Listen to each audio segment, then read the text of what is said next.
didn't think I would recover. There was a morning I remember very clearly. I was sitting on the edge of my bed, staring at the floor, trying to calculate how everything had slipped out of my hands so quietly. Nothing dramatic had happened overnight. No explosion, no public failure. Just a slow realization that I was no longer in control. My chest felt tight before the day even began. I delayed checking my bank account. I avoided returning calls. At 2 a.m., and I replayed conversations in my head. Things I should have said, decisions I shouldn't have made. I kept asking myself the same question. When did this start going wrong? The most dangerous part of collapse isn't the event itself. It's the private narrative that follows it. I have a friend who lost his job at 39. He didn't panic publicly. He didn't rage. He just went quiet. For 2 weeks, he barely spoke to anyone. When we finally talked, he said something I'll never forget. It's not the money. It's that I don't know who I am without the title. Another friend lost almost all his savings after a bad investment. What crushed him wasn't the financial loss. It was the shame, the embarrassment, the silent voice telling him he had been arrogant, careless, exposed. That's when I understood something I wish someone had told me earlier. People don't collapse because of zero. They collapse because of what zero does to their identity. When everything falls apart, you don't just lose stability. You lose the version of yourself you've been performing for years. The capable one, the reliable one, the man with direction. And when that version cracks, the silence that follows is brutal. No one prepares you for that silence. We are trained to chase progress, not to build, to accumulate, to optimize. No one teaches us how to stand still when the structure we built no longer holds. When my own situation started unraveling, I reacted the way most people do. I tried to fix everything at once. I made quick decisions. I tried to appear calm. I tried to maintain the image that I was still ahead, but the harder I pushed, the more unstable I felt. I wasn't strategizing. I was reacting, and reaction, especially from fear, is expensive.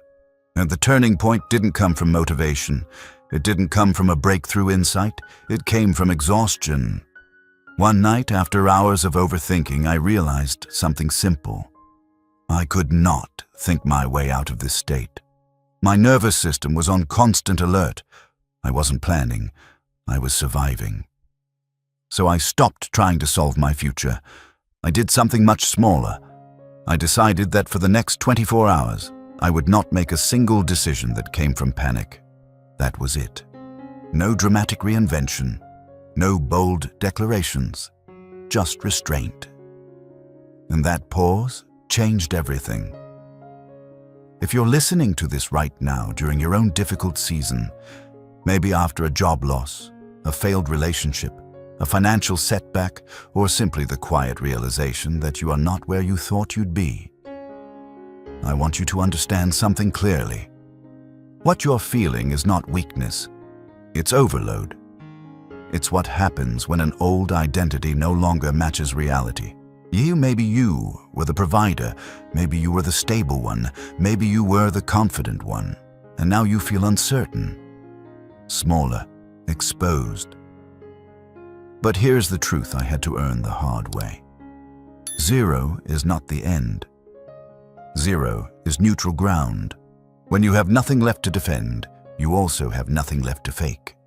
When you hit bottom, you can't fall further. And there is a strange kind of freedom in that position. A freedom most people never experience because they spend their entire lives protecting an image. No one applauds when you start over. No one sees the discipline. No one knows how hard you're fighting internally. And maybe that invisibility is the real test. But inside that silence, something begins rebuilding. Not loudly, not heroically, just quietly. Small, stable decisions, regulated breathing, slower reactions, fewer impulsive moves. Rebuilding does not begin with ambition. It begins with stability. In this journey, we are not going to chase motivation. We are not going to pretend collapse is romantic. We are going to approach it with clarity. We will talk about how to regulate your nervous system before making decisions, how to accept reality without losing your self-respect, how to detach from the version of you that no longer fits, and how to quietly reconstruct your life from a place that once felt empty. You do not need confidence today. You do not need the full plan. You need one thing: do not leave the game. Because sometimes the moment everything falls apart is the moment you are finally free to build something that is real. Not impressive, not performative, but stable. And this time, you will build it differently.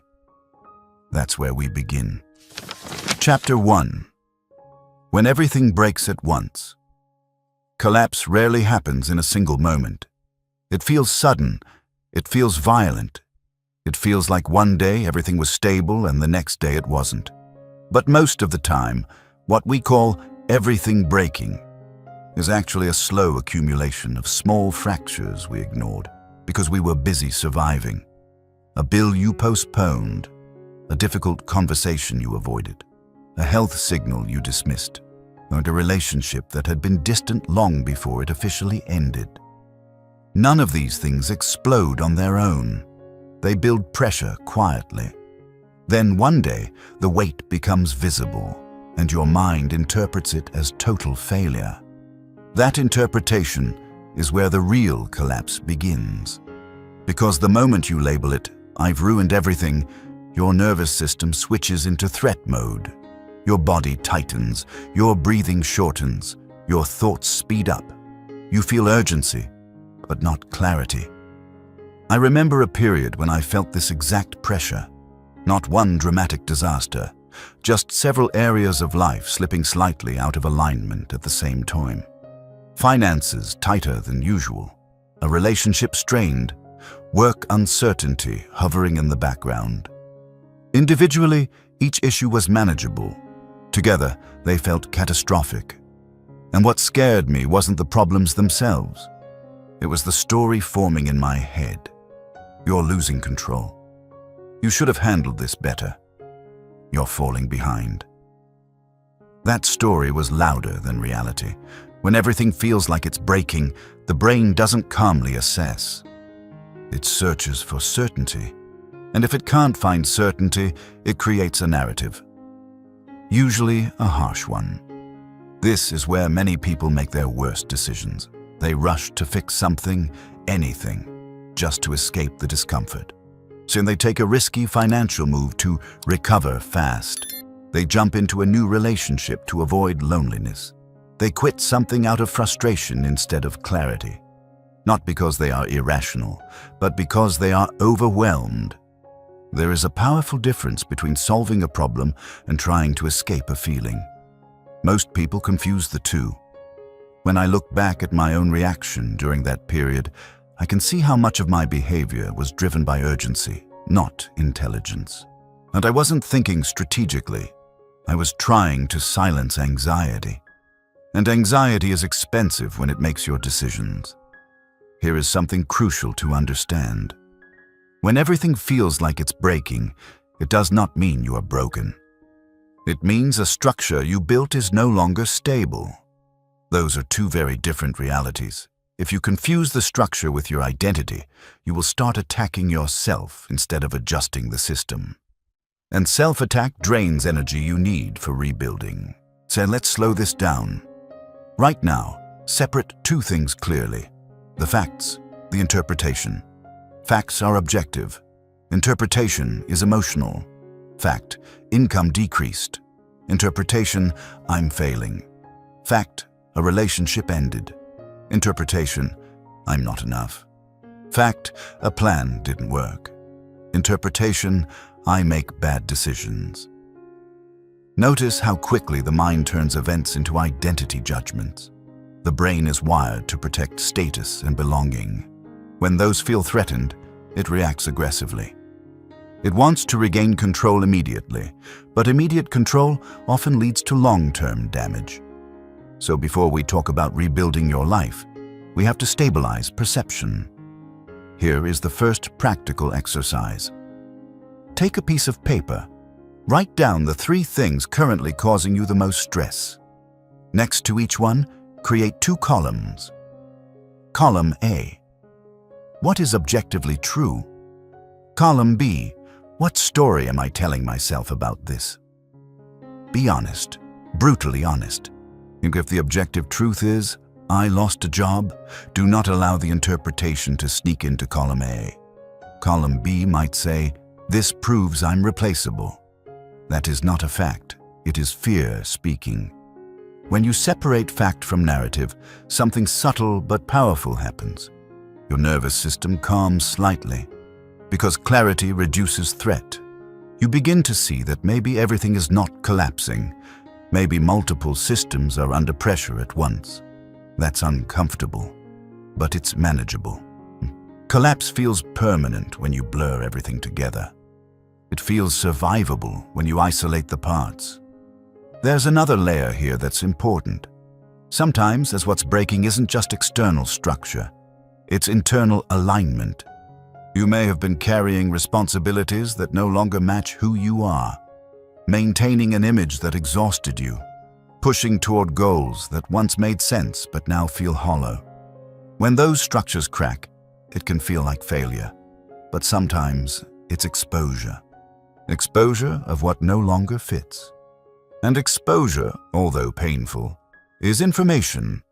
When everything breaks at once, your first instinct will be to rebuild immediately.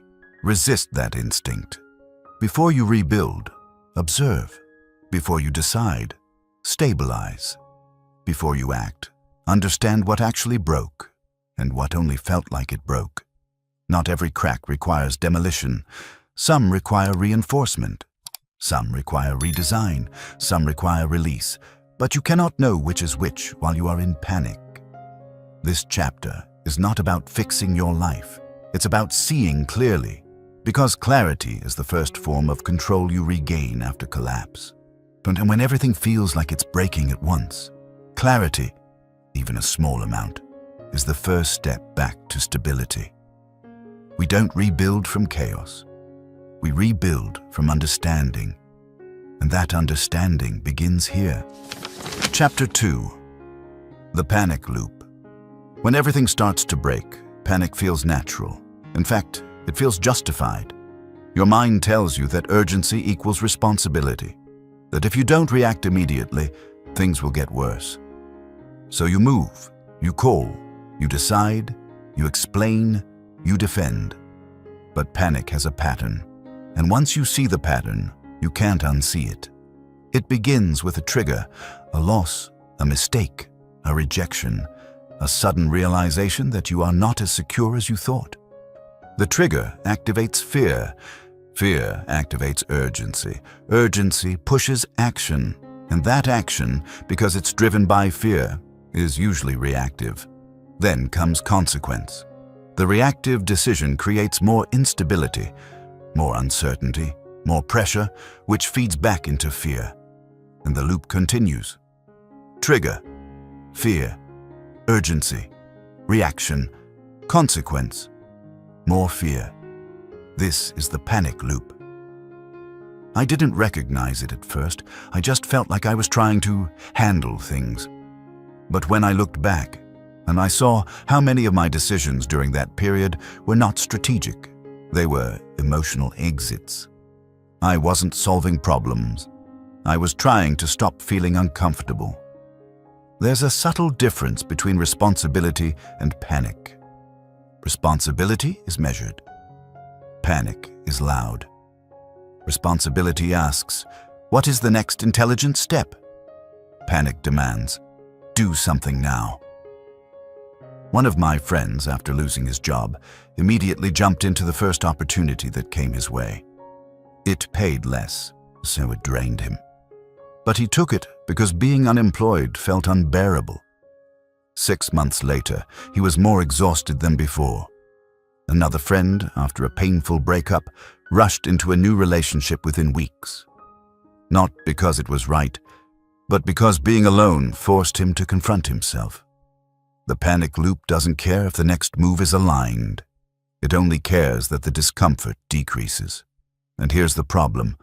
Short-term relief often creates long-term instability. That when you're in survival mode, your brain narrows its focus. It stops thinking long-term. It prioritizes emotional safety over structural stability. You might overcommit financially to prove you're still capable. Make promises you can't sustain. Cut people off abruptly. Chase fast recovery instead of steady rebuilding. And in the moment, it feels powerful. But power driven by fear is fragile. I remember one specific night during my own difficult period. I was sitting at my desk, late, trying to map out a complete reinvention plan. New direction, new strategy, new goals. I wanted transformation in one move. But underneath that ambition was something else. I didn't want transformation. I wanted relief. That realization stopped me. The panic loop thrives on speed, so the only way to break it is with deliberate slowness. Not laziness, not avoidance. Slowness. You cannot outthink panic. You regulate it. Here is something most people misunderstand. Panic is not weakness, and it is a biological response. When your brain detects threat, financial threat, social threat, identity threat, it activates survival mechanisms. Your heart rate increases, your breathing changes, your thoughts accelerate. In that state, you're not designed to make complex strategic decisions. You're designed to escape.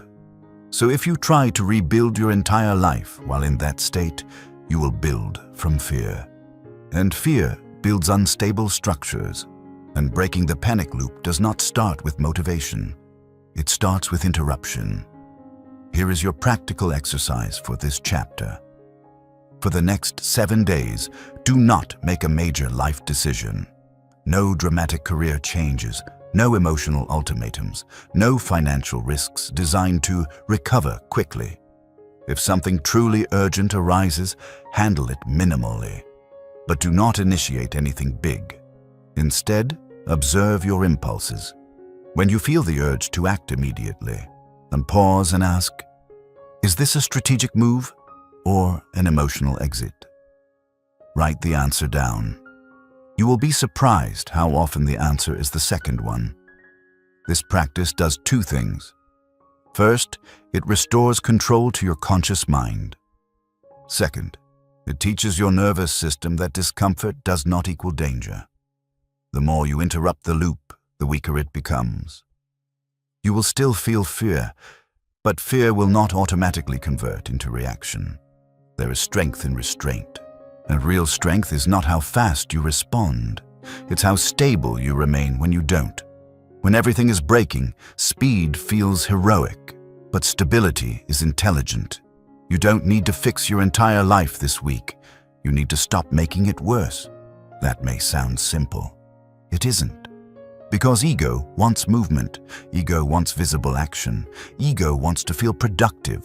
But rebuilding begins with containment.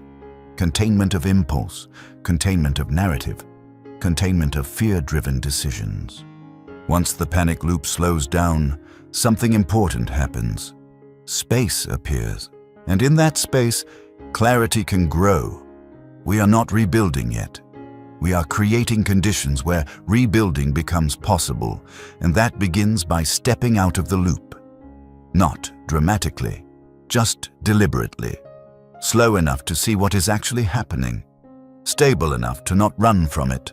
That is where control quietly returns. Chapter 3. Stabilize before you fix. There is something most people never realize during a crisis. You cannot rebuild your life from a dysregulated nervous system. You can make decisions, you can create plans, you can even take bold action.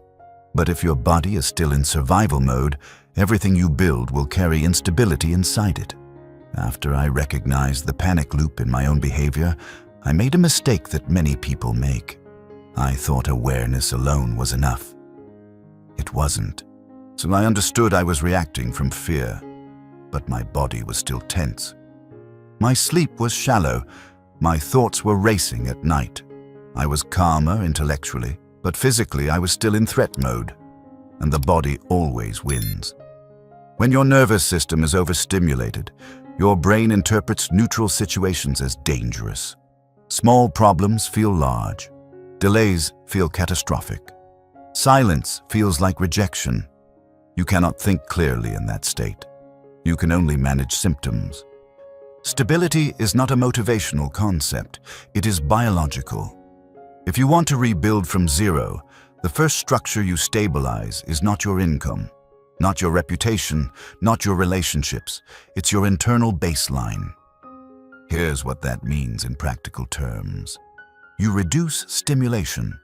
When everything falls apart, the instinct is to consume more information, more advice, more comparison, more updates. You scroll, you analyze, you research endlessly. But excessive input increases anxiety. During my own recovery phase, one of the most powerful shifts I made was simple. I reduced noise, less social media, less news, fewer conversations about my situation, not because I was avoiding reality, but because I needed to regulate it. You cannot heal in constant exposure to triggers. Second, protect sleep aggressively. Sleep is not weakness during crisis. It is repair. If your sleep collapses, your emotional regulation collapses with it. A tired brain magnifies fear, and it amplifies insecurity. It reduces impulse control. I used to stay up late trying to figure things out. I convinced myself it was productive. It wasn't. It was anxiety disguised as effort. The moment I made sleep non-negotiable, my perception began to stabilize. Problems didn't disappear, but they stopped feeling apocalyptic. Third, move your body, not intensely, not dramatically, just consistently. A 20-minute walk, slow breathing, physical grounding. When you move, you signal to your nervous system that you are not trapped, that you are not under immediate threat. Crisis shrinks your world mentally. Movement expands it physically. There's something deeply humbling about realizing that the first phase of rebuilding is not ambition. It's discipline in small, boring areas.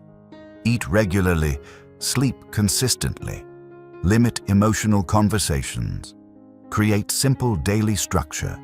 Structure restores safety. Safety restores clarity. Clarity restores strategy. That most people skip this phase because it feels too basic. They want reinvention. They want breakthrough. But breakthrough without stability is relapse, waiting to happen. Let me be clear. Stabilizing does not mean pretending everything is fine. It means creating a platform strong enough to stand on while you look at what's broken. Here is your exercise for this chapter. For the next 7 days, implement what I call a stability protocol. 3 non-negotiables. Fixed sleep window, even if imperfect. 20 minutes of physical movement daily. 50% reduction in unnecessary digital consumption. That's it. Do not add goals. Do not optimize further. Just stabilize. And as you do this, observe something carefully. Notice how your thinking shifts when your body is calmer. Notice how urgency decreases slightly. Notice how decisions feel less dramatic. Rebuilding from zero is not about proving strength. It's about regulating it. When everything collapses, your instinct is to move fast, but the strongest move you can make is to slow your internal state before accelerating your external life. You do not fix a shaking structure while standing on unstable ground. You stabilize the ground first. This chapter is about reclaiming internal control. Not loudly, not publicly, but deliberately. Because once your nervous system is steady, the same problems that felt overwhelming begin to look like projects. And projects can be solved. Panic cannot. We are not rebuilding yet. We are preparing to rebuild without destroying ourselves in the process. And that preparation is power, even if no one sees it. Chapter 4. Radical acceptance is strength. There is a moment in every collapse when you face a choice. You can continue arguing with reality, or you can accept where you are. Most people misunderstand acceptance. They think it means giving up, surrendering, admitting defeat. It's not. Acceptance is the point where resistance stops draining your energy. When my own situation reached its lowest point, I spent weeks mentally negotiating with what had already happened. This shouldn't have gone this way. If I had made a different decision, maybe I can reverse it quickly. But reality does not respond to negotiation. It responds to clarity. The day I stopped arguing internally was not dramatic. There was no breakthrough speech, no motivational surge. It was quiet.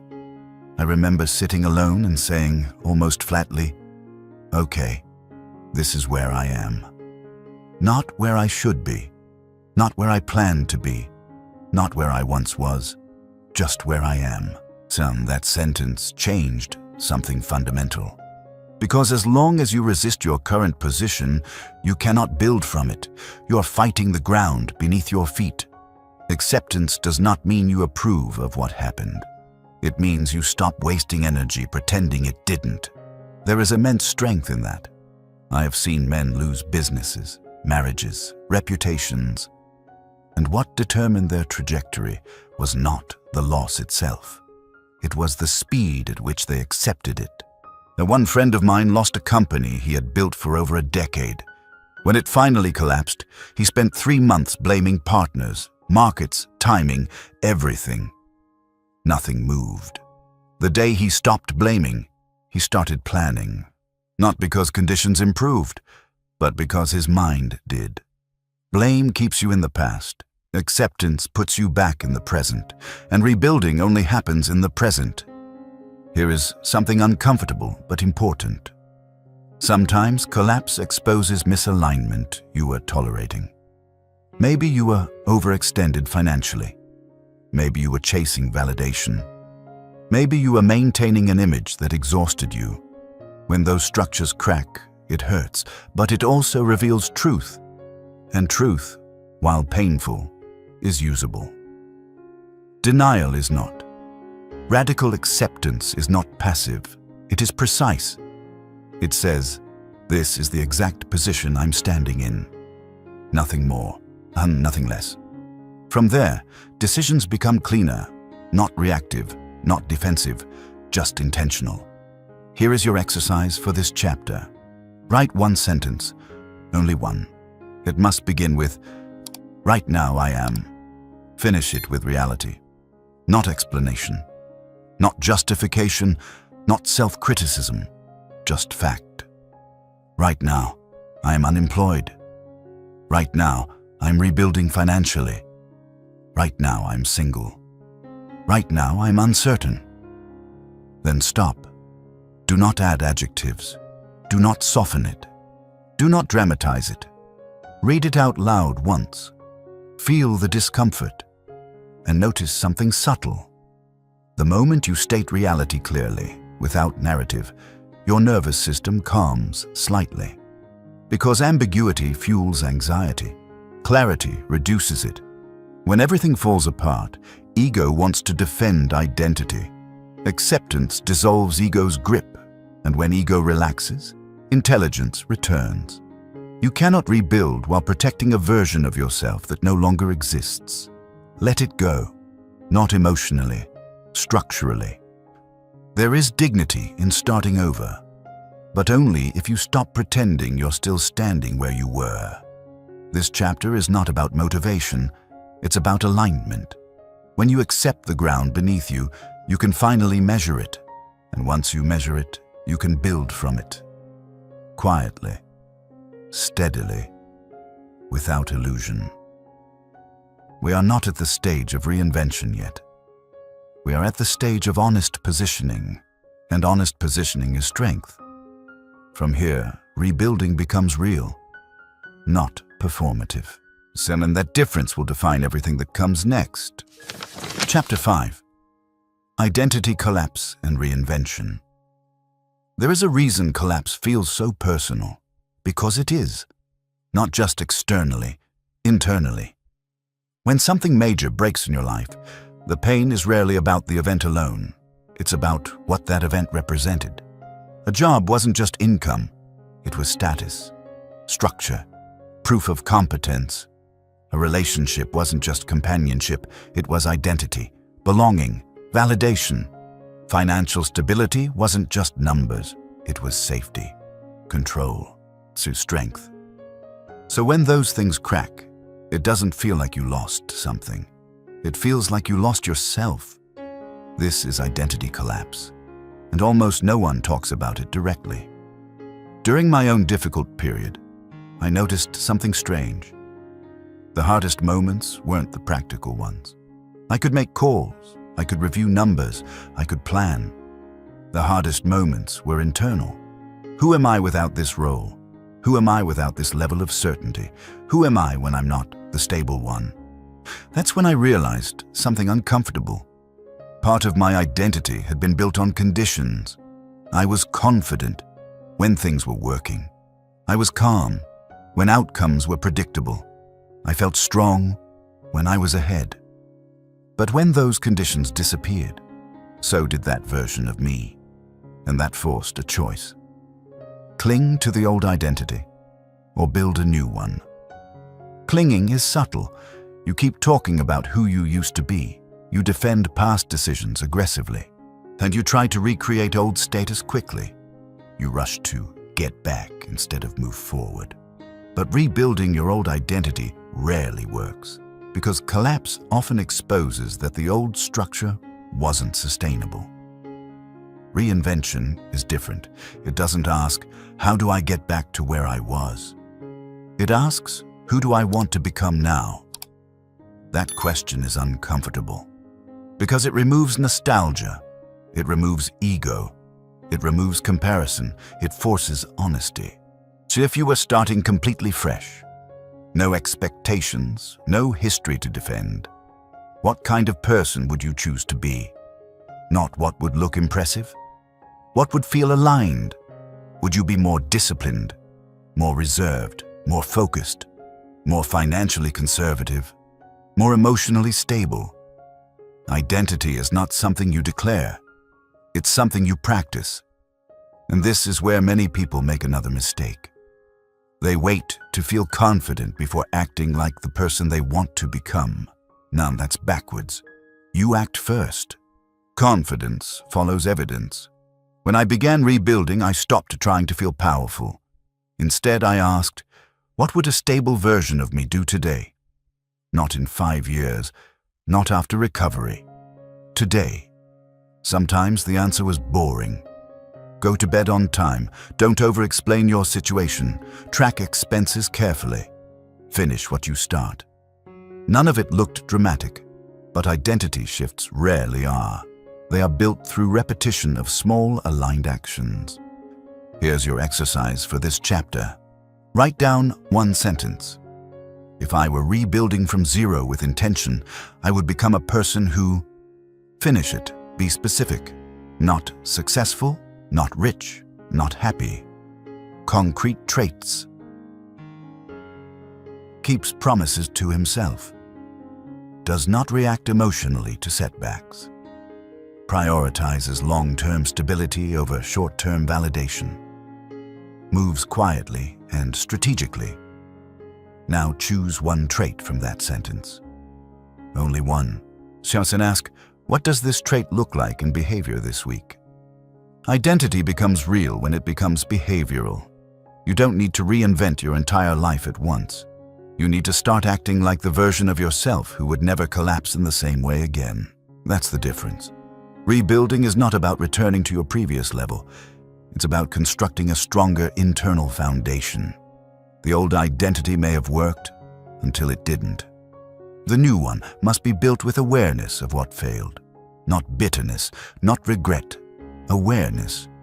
There is something powerful about identity collapse. It strips you down, it removes illusion, and when illusion is gone, you can build with integrity, not performance, not ego. Integrity.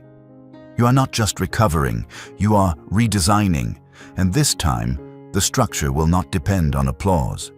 It will depend on alignment. That is how zero becomes leverage, not because you regain what you lost, but because you become someone different while rebuilding it. And that difference changes everything.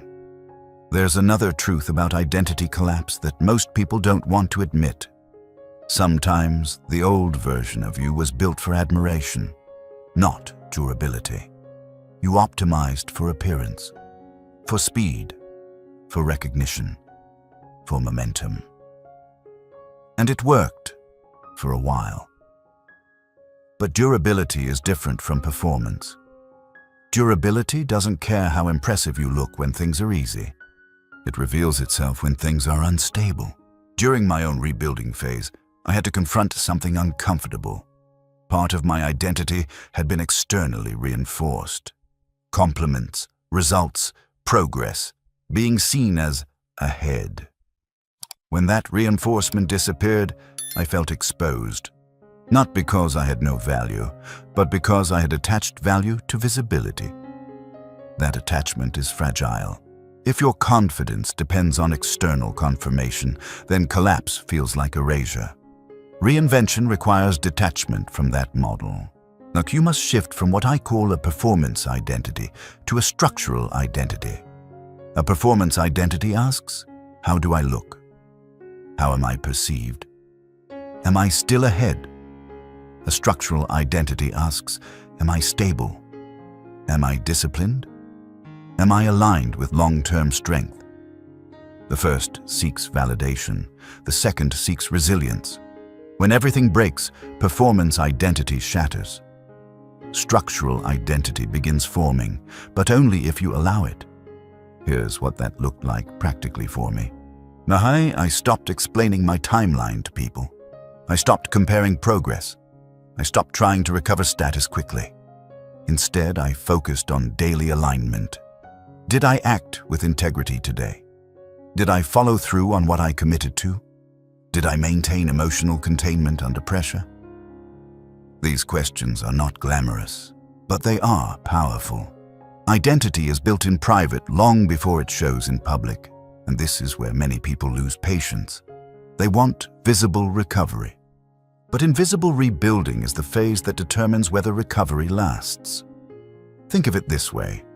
If collapse exposed weakness in your structure, rebuilding the same structure with more intensity won't solve the flaw. You must redesign it.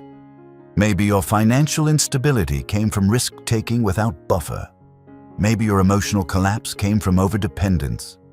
Maybe your burnout came from chasing speed over sustainability. The new identity must correct those structural errors, or not emotionally, systematically. Ask yourself, what patterns led here? Not with shame, with precision. Were you overextended, overconfident, overcommitted, overreactive? Every collapse contains data. Most people extract pain. Few extract information. Reinvention is about extracting information. It is less emotional than you think. It is more architectural. You are redesigning the internal blueprint that determines your external outcomes. That takes patience. Because structural identity builds slowly. It is not a motivational surge. It is not a dramatic pivot. It is not a public announcement. It is repetition, quiet, consistent repetition. If you commit to being someone who does not panic financially, that means building reserves before you feel comfortable. If you commit to being someone emotionally stable, that means practicing restraint when triggered. If you commit to being someone disciplined, that means doing small, hard things daily, even when no one sees. Reinvention feels slow because it is rooted in behavior, not emotion. And behavior compounds. The version of you who collapsed once does not have to collapse again, but only if you become someone different internally. Not louder, not more ambitious, more grounded. This is the turning point in rebuilding. Don't you stop asking, how do I recover? And you start asking, who must I become so this pattern never repeats? That question changes the trajectory of your life, because recovery returns you to the past. Reinvention moves you forward, and once you begin acting from structural identity, even in small ways, you will feel something subtle shift.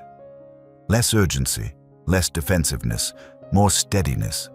That steadiness becomes your new baseline, and from that baseline, rebuilding externally becomes strategic instead of reactive. This is where zero stops feeling like loss. It starts feeling like redesign. And once redesign begins, you're no longer trying to survive collapse. You are using it, which is exactly what we move into next. How to build a recovery system quietly, without noise, without ego, without performance. Because identity without structure will drift, but identity with system becomes momentum. Chapter 6. Build quiet systems that make you unbreakable. After identity comes infrastructure. This is where most people fail. They have emotional breakthroughs. They redefine who they want to be. They feel clear, and then they go back to living without structure. Collapse often happens not because you are weak, but because you are unsupported. No buffers, no protocols, no safeguards, just willpower. And willpower is unreliable under stress. If you want to rebuild in a way that lasts, you must replace intensity with systems. Intensity fades. Systems compound. When I was rebuilding, I stopped asking, "How do I feel today?" and started asking, "What system protects me today?" Let's break this into 3 core systems. Financial system, emotional regulation system, execution system, not complicated, just stable. First, financial system. Most collapses feel catastrophic because there is no margin. No emergency fund, no expense awareness, no downside planning. The first rule of quiet rebuilding is margin creation. Margin equals psychological safety. Start with visibility. Track everything, not obsessively, accurately. Clarity reduces anxiety more than optimism ever will. Then create buffer targets. 3 months of expenses, then 6, then 12. This is not about fear. It's about insulation. When you have insulation, you make better decisions. You negotiate better. You choose partners better. You take calculated risks instead of desperate ones. And financial stability is not about income alone. It is about controlled burn rate. If collapse taught you anything, it likely revealed your vulnerability threshold. Respect that data. Second, emotional regulation system. This is the one nobody teaches. You cannot prevent stress, but you can prevent escalation. Most damage happens not during the problem, but during emotional overreaction. You need containment rituals. For me, it was simple. No major decisions within 24 hours of emotional spikes.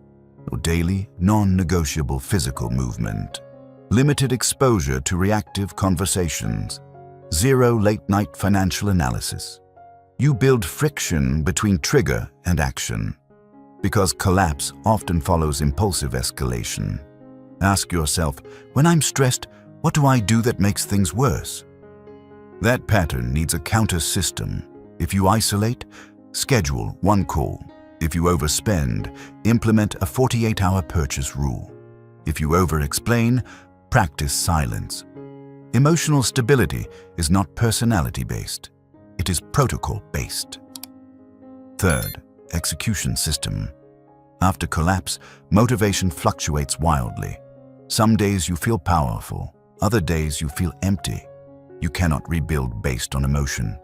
You need minimum viable consistency. 3 daily priorities. That's it, not 10. 3. Move forward financially. Maintain physical baseline. Advance 1 skill or project. Small but consistent. When you execute small actions daily, identity stabilizes. Because identity trusts evidence. Here's something most people misunderstand. Systems are not restrictive. They are liberating. Without systems, you're negotiating with yourself daily. With systems, Decisions are pre-made. That reduces cognitive load. And cognitive load under stress is dangerous. Now there is another layer to quiet rebuilding: privacy. Do not announce your rebuild. Do not broadcast your plans. There is power in quiet work. When you announce too early, you create pressure. And when you move quietly, you create leverage. Some of the strongest comebacks I've witnessed were invisible for years. A friend of mine went through financial devastation in his early 30s. Lost nearly everything. For 2 years, he disappeared socially. Not dramatically, just quietly. He reduced lifestyle, took smaller contracts, built skills, saved aggressively. No motivational speeches, no public reinvention. Today, he is financially stronger than before collapse. But the real difference is not income, it's structure. He has buffers, he has diversified revenue, he has conservative risk tolerance. He does not chase volatility anymore. Collapse changed his architecture. That is what you are doing here. You are not rebuilding status, you are engineering durability. Another critical system: decision filters. Before major commitments, ask, does this increase stability? Does this increase optionality? Does this increase long-term leverage? And if the answer is no to all three, reconsider. After collapse, you must become selectively conservative, not fearful, strategic. There is dignity in rebuilding slowly. There is strength in refusing urgency. When everything fell apart, you learned something invaluable. Nothing is guaranteed. So your rebuild must not depend on guarantees, it must depend on probability management. Lower fixed costs, higher adaptability, multiple skill relevance, controlled exposure to risk. This is adult strength, not bravado, design. One more exercise for you. Write down, what are the 3 conditions that would make me vulnerable again? Be specific. Overconfidence, overextension, emotional dependence, debt, isolation. Now build one rule for each. If overextension hurt you, cap commitments. If debt hurt you, create repayment automation. If isolation hurt you, schedule social anchors. Rules remove chaos. Systems reduce collapse probability. And here is the deeper shift happening underneath all this. You are moving from reactive living to engineered living. That is maturity, that is power, that is unshakable confidence.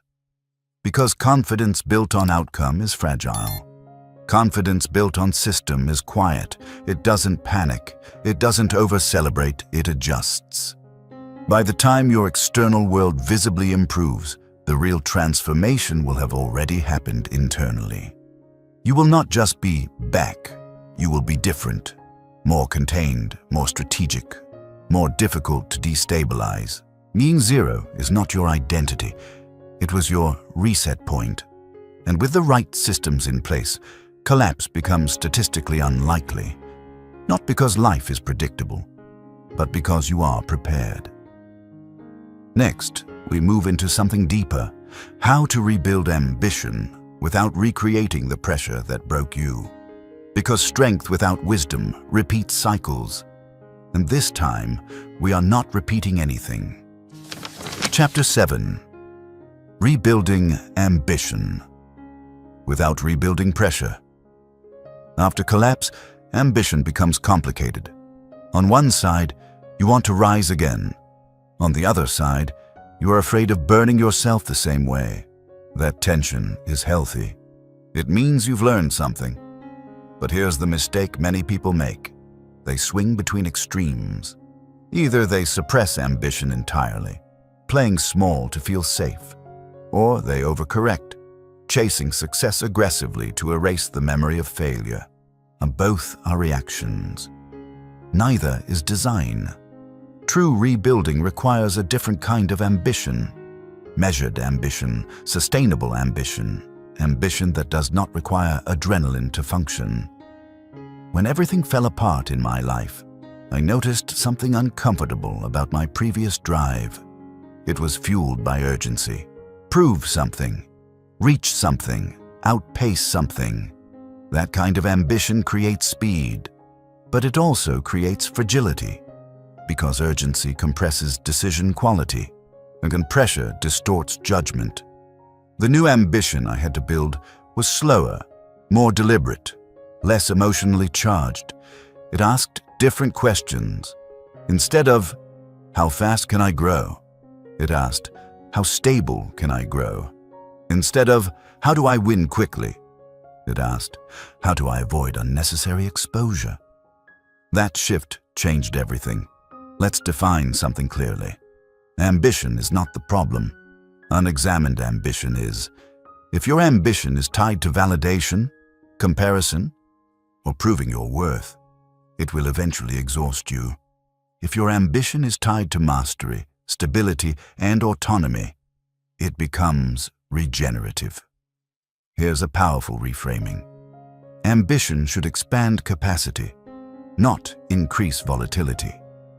If pursuing a goal constantly destabilizes your nervous system, drains your clarity, and increases impulsive decisions, it's misaligned. Healthy ambition feels demanding, but not chaotic. Challenging, but not frantic. Let me give you a practical model. There are 3 layers to sustainable ambition: capacity, expansion, risk calibration, recovery. Integration, capacity. Expansion means you grow your ability before you grow your exposure, before taking on more responsibility, increase skill, before scaling income, increase financial literacy, before expanding lifestyle, increase savings. Most collapses happen because exposure outpaced capacity. This time, capacity leads. Risk calibration means you understand your threshold, not just financially, emotionally. If you know that high volatility triggers anxiety, you design accordingly. If you know you overcommit when excited, you create waiting periods. You don't eliminate risk, you calibrate it. Recovery integration is something most high achievers ignore. Your ambition must include rest, not burnout recovery after damage. Built-in recovery, scheduled decompression, boundaries on work hours, digital limits, time for physical health. As you're not weak for needing recovery, you are intelligent for designing it. There is another important layer here: comparison. After collapse, comparison becomes dangerous. You may look at peers who are ahead and feel urgency rising again. But remember this, you're not rebuilding the same architecture they are. You're building something more resilient. Resilience often looks slower, but it lasts longer. Not a friend of mine once told me something during his rebuild: "I don't want fast money anymore, I want durable money." That sentence stayed with me. Fast ambition creates spikes. Durable ambition creates compounding. When you rebuild ambition correctly, something subtle changes. You no longer chase momentum, you build trajectory. Momentum feels exciting, trajectory feels stable. Momentum depends on emotion, trajectory depends on alignment. Ask yourself this: if I succeed at this goal, but it destabilizes my health, finances, or relationships, is that success? If the answer is no, redesign the goal. Ambition must be integrated, not isolated. Another exercise for you. Write down one goal you deeply want right now. Then answer 3 questions. Does pursuing this goal increase my long-term stability? Does it require me to violate my new boundaries? Can I pursue it without sacrificing recovery systems? If the goal fails those tests, adjust it. Not abandon it. Refine it. Ambition after collapse should feel grounded. Less emotional spikes, more strategic patience. You don't need to prove you can rise again. You need to ensure that when you rise, you stay. And here's the most powerful shift of all.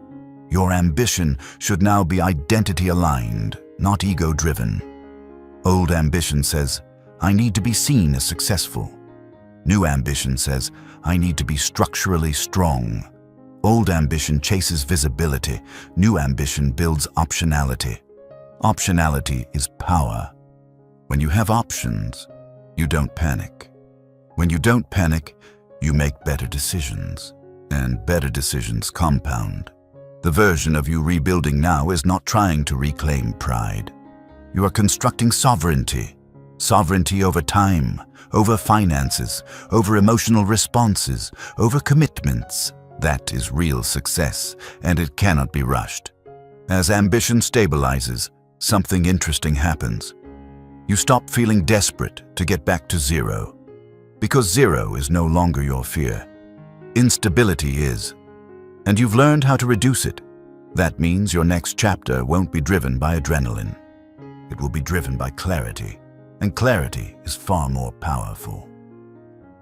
Next, we move into the final transformation: how to live without the constant fear of losing everything again.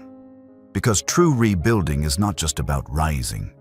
It's about finally feeling safe while rising. Chapter 8. Living without the fear of losing everything again. After collapse, even when things improve, a quiet anxiety lingers. What if it happens again? That question hides in the background. When income rises again, when stability returns, when life starts to feel normal, the memory of losing everything doesn't disappear. And here is the paradox. The stronger you become, the more aware you are of how fragile life can be. Before collapse, you may have felt invincible. After collapse, but you feel cautious. That caution is not weakness. It is awareness. But awareness can turn into hypervigilance if unmanaged. Hypervigilance keeps your nervous system in survival mode, even when you are safe. True rebuilding means you don't just restore stability. You restore internal safety. Let's separate two things: preparedness, fear. Preparedness is strategic. Fear is reactive. Now, preparedness says, I have buffers, I have systems, I have diversified exposure, I know my thresholds. Fear says, don't relax, don't trust, don't expand. Something bad is coming.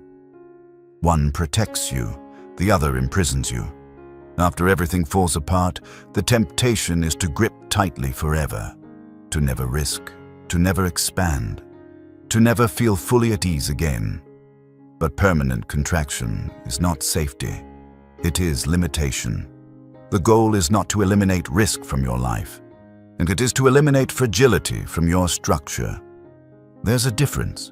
Fragility means small shocks cause large damage. Resilience means shocks are absorbed.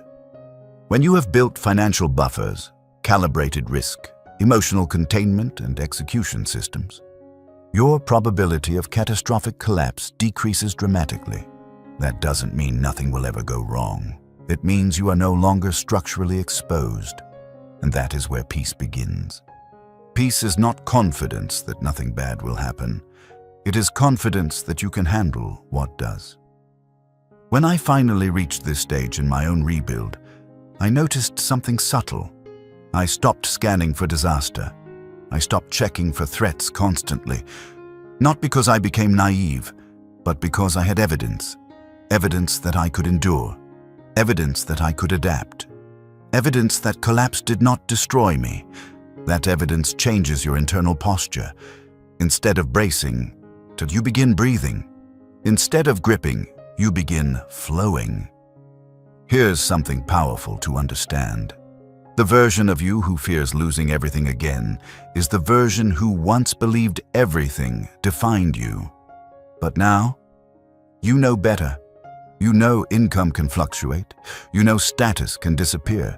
You know relationships can change. You know plans can fail, but you also know something else. You remain. That realization is grounding. You are not your bank balance. You are not your title. You're not your temporary momentum. You are the architecture behind it, and architecture can be rebuilt. There is an exercise I want you to do. Visualize losing something important again.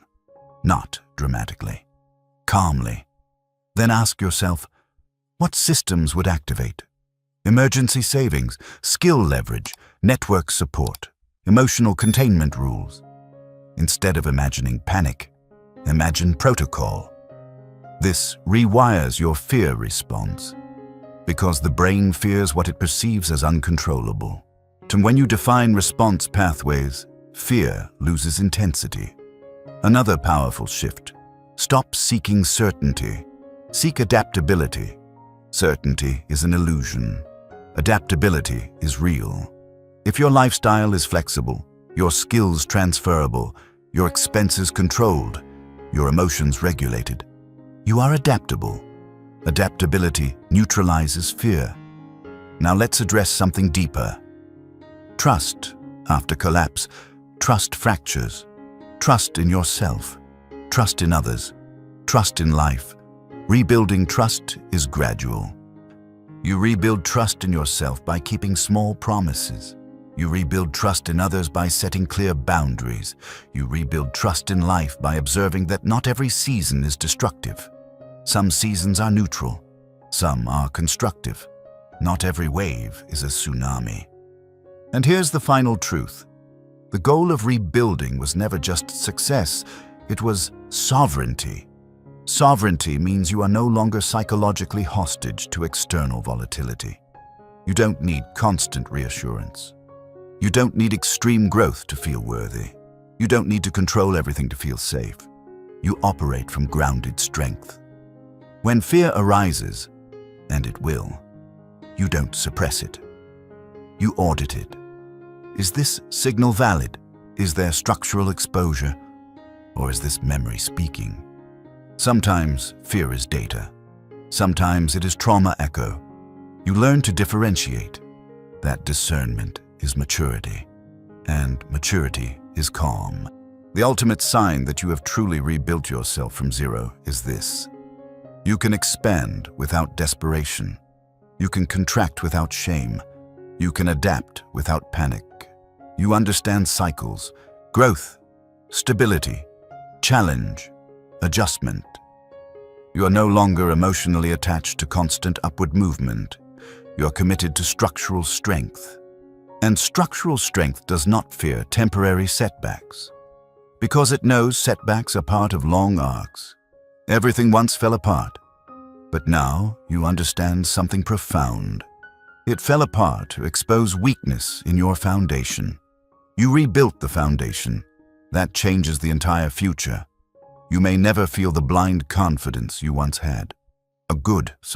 Blind confidence collapses. Grounded confidence endures. You don't need to be fearless.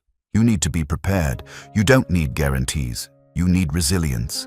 And once you internalize that, losing everything is no longer your greatest fear. Living without alignment is. That is the final transformation. Not rising higher, but standing steadier. Not avoiding storms, but becoming structurally sound enough to walk through them. You started at zero, but zero stripped illusion. Zero revealed truth. Zero forced redesign. And now, you are not fragile. You are aware. You are not reckless. You are calibrated. You are not desperate. You are deliberate. And that is far more powerful than never falling at all.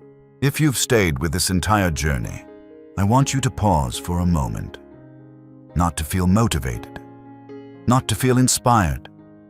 But to feel aware. You just walked through something most people avoid thinking about. The experience of losing everything and starting again. We didn't talk about shortcuts. We didn't talk about dramatic rebounds. We didn't glorify collapse. We dissected it. We looked at the panic loop. We examined identity breakdown. We rebuilt structure. We redesigned ambition. And finally, we addressed fear. This was not about becoming unstoppable. It was about becoming unbreakable. There's a difference. Unstoppable is loud. Unbreakable is quiet. Unstoppable seeks momentum. Unbreakable builds structure. And if there's one thing I hope you take away from this entire audiobook, it's this. Collapse is not the end of your story. It is the exposure of your architecture. When everything falls apart, it feels like loss. But in truth, it is revelation. Means it reveals where you were fragile, where you were overextended, where you were emotionally reactive, where you were building on unstable ground. That revelation is painful, but it is priceless, because now you know. And awareness changes trajectory. If you are currently in the middle of your 0 point, I want you to hear this clearly. You are not behind. You are not finished. You are not defined by what fell apart. You are in reconstruction. As in reconstruction is not visible from the outside, most people will not see what you are building internally. That's okay. This phase is not for applause. It is for alignment. If you are already rebuilding and starting to feel stable again, remember the deeper lesson. Do not recreate the pressure that broke you. Do not rebuild ego instead of structure. Do not chase speed over sustainability. Grow deliberately. Expand intelligently. Protect margin. And if you are currently stable and listening from a position of strength, use this as insulation. Audit your systems. Increase buffers. Clarify identity. Strengthen adaptability. Don't wait for collapse to teach you discipline. Design it in advance. And now, I want to leave you with something practical. Not theory. 3 commitments. Commitment 1. I will never confuse income with identity again. Commitment 2. I will build margin before I build lifestyle. Commitment 3. I will act from alignment, not urgency. If you hold those 3, your probability of catastrophic collapse drops dramatically. Life will still move in cycles. There will still be hard seasons. But you will not be structurally exposed, and that changes everything. I also want to thank you, not casually, genuinely, because choosing to sit with this topic, to examine breakdown and rebuilding, takes maturity. It takes courage to look at fragility without denial. It takes humility to admit patterns. It takes discipline to change architecture. Wherever you are in your journey, I respect that you are doing the internal work.